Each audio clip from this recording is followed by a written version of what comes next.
The threat posed by erosion to Scotland's coastline is being examined at several sites around our shores. Three-dimensional mapping will be created at locations like Montrose, St Andrews and Scarabray in Orkney to work out how best to protect them. The first phase of the study, led by Scottish Natural Heritage, found a fifth of our coastline is at risk. Our environment correspondent Kevin Keane has more.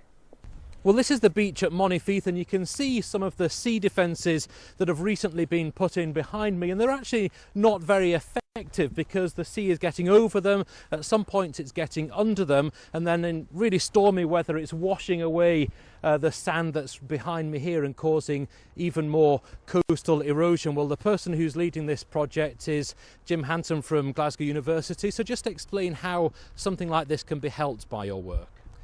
The idea behind Dynamic Coast 2 is to examine the coastline in great detail in a three-dimensional sense. So we can add various topographic maps produced by aerial photography, by drone photography, and identify where sediment is arriving, where sediment is disappearing. In other words, we can get a real handle on the sediment budget associated with coastal erosion.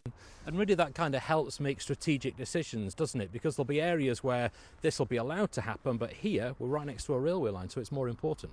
Absolutely. It will allow local planners, allow Transport Scotland, Network Rail and the Scottish Government to make strategic decisions depending upon how effective the coastal defences are and where the erosion is taking place. And that will allow strategic decisions to be made as to whether to spend money on refurbishing the defences, renewing the defences, or a completely different type of defence strategy, perhaps importing sand to bolster the beach. If you've got a beach erosion problem, then why not bring the sediment to the beach?